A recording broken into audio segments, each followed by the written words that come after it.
तो दिवस होता 26 नोव्हेंबर 1930चा, ज्या दिवशी कॅनडाच्या द मेरिडियन डेली जर्नल न्यूजपेपरच्या पहिल्या पानावर एक बातमी प्रकाशित झाली होती, ज्याचे टायटल होते विलेज ऑफ द डेड.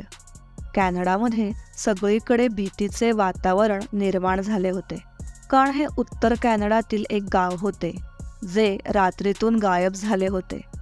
त्या गावाच्या बेपत्ता झाल्याची कथा कोणालाच माहीत नव्हती, पण कॅनडाच्या दुर्गम भागात राहणाऱ्या लोकांना भीती होती की त्यांचे गाव किंवा घरही गूढपणे गायब होऊन जाईल. नक्की काय झालं असेल की हे गाव असं रहस्यमयरित्या रात्रीतून गायब झाले? आजच्या व्हिडिओमध्ये आपण या अँजी कुनी लेकच्या रहस्याबद्दल जाणून घेणार आहोत, त्यामुळे व्हिडिओ शेवटपर्यंत पाहत राहा. आणि हो, तुम्ही अजून आपल्या डायव्ह इन मराठी चॅनलला सबस्क्राईब केलं नसेल तर लगेच करा, कारण आम्ही तुमच्यासाठी असेच माहितीपूर्वक व्हिडिओ घेऊन येत असतो. हा अँजी कुनी लेक आहे, ज्याच्या काठावर एस्किमो नावाची जमात एका छोट्या वस्तीत राहत होती. त्यात सुमारे 100 ते 150 लोक राहत होते, जे ह्या लेकमधून मासे पकडून ते आपला उदरनिर्वाह चालवत होते. अँजी कुनी लेकमध्ये माशांव्यतिरिक्त इतर प्राण्यांचीही आजूबाजूच्या परिसरात शिकार केली जात असे, आणि त्यासाठी अनेक शिकारी इथे येत असत. नोव्हेंबर 1930चा एक थंड दिवस होता, जेव्हा जो लबेल नावाचे एक शिकारी शिकार करण्यासाठी या भागात आले होते. ते शिकार करण्यात इतके व्यस्त झाले की अंधार कधी झाला हे त्यांना कळालेच नाही. त्यांच्या मनात एक कल्पना आली की अँजी कुनी लेकच्या काठावर एस्किमो नावाच्या जमातीकडे जाऊन रात्र घालवावी.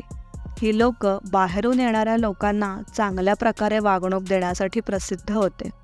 ती चांदणे रात्र होती, पण दूरवर पूर्ण शांतता होती. ना कोणती व्यक्ती दिसत होती, ना कोणाचा आवाज ऐकू येत होता. त्यांना फक्त त्यांच्याच पावलांचा आवाज ऐकू येत होता. ते ह्या आधीही इकडे आले होते, पण त्यावेळेस त्यांना असे जाणवले नव्हते.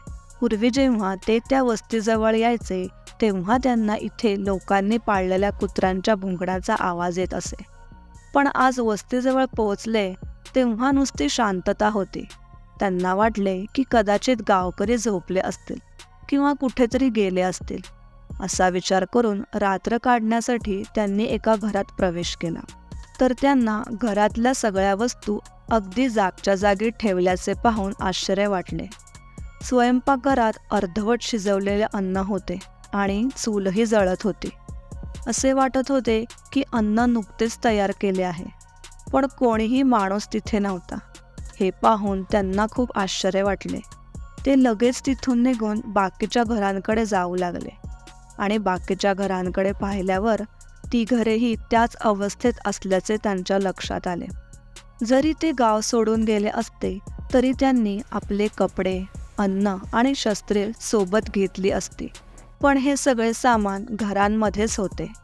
अशी काही घरे होती ज्यात लोकांनी खाण्यासाठी ताटात अन्न ठेवले होते, पण त्या ताटातील अन्न खाल्ले नव्हते. इथल्या महिला जे कपडे शिवत असत तेही तिथे तसेच होते, आणि त्यावर सुईला धागाही होता. असं वाटत होतं की इथले लोक इथून अचानक निघून गेले असतील, पण कुठे गेले? त्यांनी आजूबाजूच्या बर्फात पायांचे ठसे शोधण्याचा प्रयत्न केला, पण त्यांना काहीच सापडले नाही. हे पाहून ते घाबरले. त्यांनी अजून पुढे जाऊन पाहिले तेव्हा त्यांना दिसले काही घरांच्या बाहेर कुत्रे होते, पण ते मेलेले होते.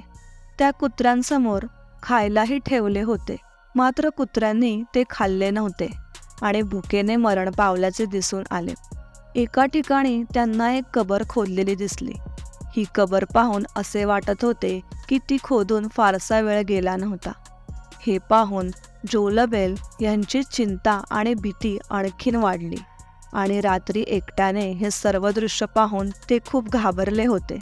इथले लोक कुठेही गेल्यावर आपले कुत्रे नेहमी सोबत ठेवतात, पण हे सगळे पाहून इथे काहीतरी विचित्र घडल्यासारखे वाटत होते.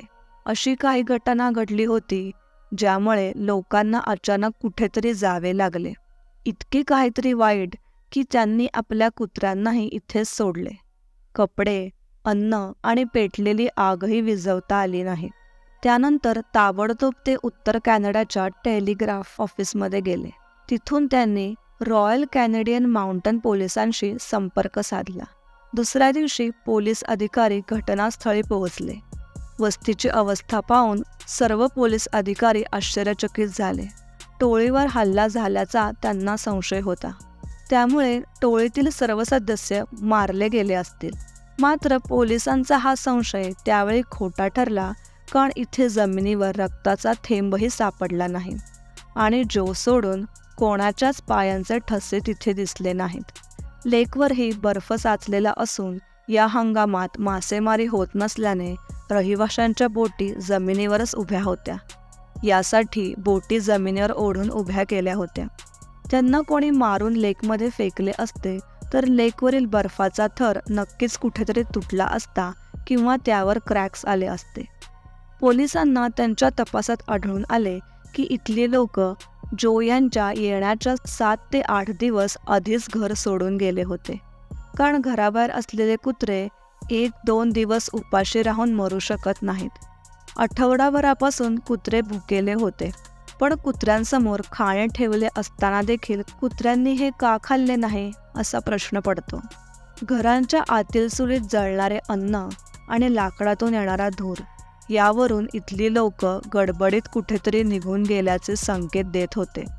या लोकांना शोधण्यासाठी पोलिसांनी अनेक महिने शोध मोहीम राबवली, मात्र त्यांच्या हाती काहीच लागले नाही. अखेर हे प्रकरण बंद करण्यात आले आणि कालांतराने लोक ते विसरले. या घटनेच्या 50 वर्षांनंतर रॉजर बोर आणि निजेल ब्लंडर नावाच्या लेखकांनी एक लेख लिहून हे संपूर्ण प्रकरण एलियनशी जोडण्याचा प्रयत्न केला. त्यांनी त्यांच्या लेखात सांगितले की जेव्हा ते अँजिकुनी लेकच्या परिसराचा शोध घेण्यासाठी गेले तेव्हा त्यांना तिथे एक शिकारी आणि त्यांची 2 मुले भेटली.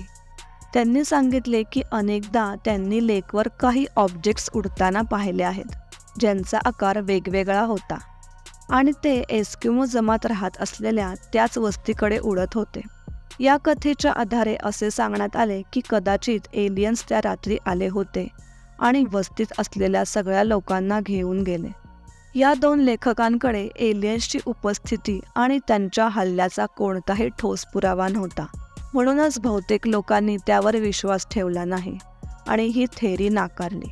यानंतर अनेकांनी एस्किमो जमातीच्या गायब होण्याच्या वेगवेगळ्या कथा तयार करण्यास सुरुवात केली. मात्र या घटनेला 100 वर्ष पूर्ण होत आहेत, पण ही लोक कुठे गेली या प्रश्नाचे उत्तर आजपर्यंत कोणाकडेच नाही. एस्किमो जमातीच्या बेपत्ता होण्याचे प्रकरण आजपर्यंत गूढच आहे.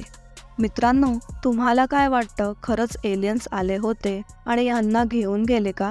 हे आम्हाला कमेंट करून नक्की सांगा. व्हिडिओ आवडला असेल तर लाईक आणि शेअर करा आणि आपल्या डायव्ह इन मराठी चॅनलला सबस्क्राईब करायला विसरू नका. चला तर मग भेटूयात नवीन व्हिडिओमध्ये. धन्यवाद.